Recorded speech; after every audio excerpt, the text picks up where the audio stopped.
If you're postpartum and you've been told that you have diastasis recti or you're worried that you might have it, this video is for you. I'm Keely, a pelvic floor physical therapist who specializes in postpartum recovery, and I need to tell you something that might surprise you.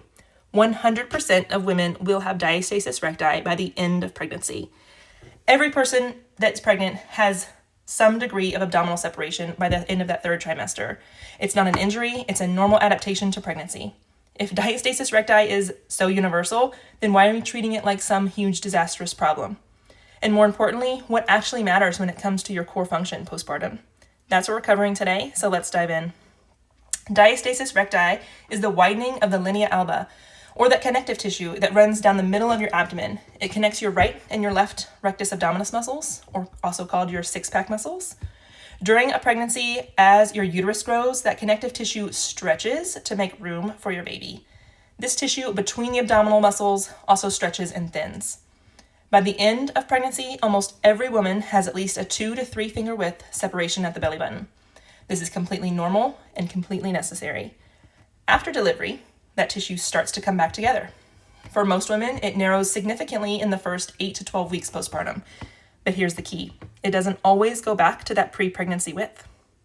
Research shows us that about 60% of women still have some measurable diastasis at 6 months postpartum, and about 30 to 40% still have it after 1 year. But a presence of a gap doesn't always predict symptoms or dysfunction. Having a gap does not mean that you have a problem. Here's where the internet can sometimes get it wrong. Everyone focuses obsessively on closing that gap. Do these exercises, close your diastasis. Avoid these exercises or you'll make it worse. But the research doesn't support this approach. What actually matters most is not the width of the gap, it is the function of that tissue. Again, this is something else that the research has shown us. Width alone does not correlate with symptoms.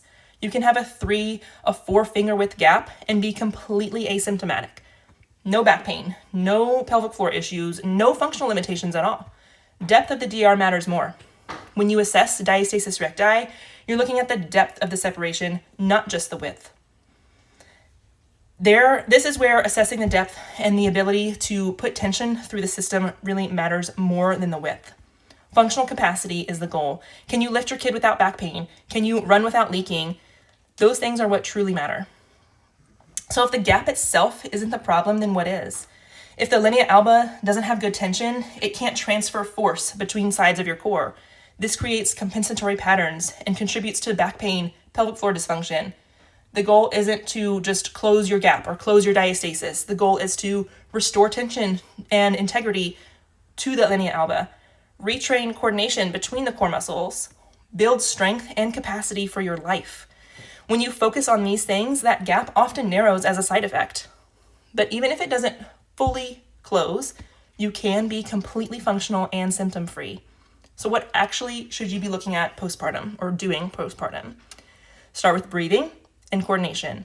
Before you do a single crunch or a plank, reestablishing coordination between your diaphragm and your pelvic floor and your deep core is the goal. Practice that diaphragmatic breathing, that 360 rib cage expansion. Once you feel that connection again, that's when you can progress to more functional movements, such as squatting, lifting, with breath coordination as well. These teach your core to work as a system and not to work in isolation.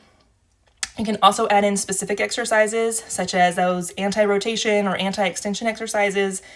These are way more effective than crunches. Dead bug, bird dogs, Pallof press, or even planks. The key is progression.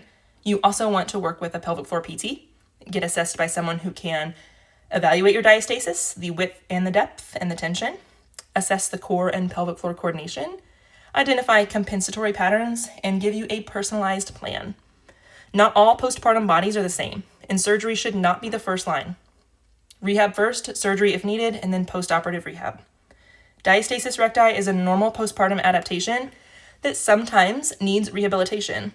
You are not broken. Your body did something incredible. Now it's time to rebuild in a way that is smart, functional, and sustainable. If you're looking for a pelvic floor physical therapist who specializes in DR rehab, especially if you are trying to avoid surgery in the Round Rock, Texas area, please give me a call, give me a text, or send me a DM. Phone number is 512-515-9957. Talk to you soon.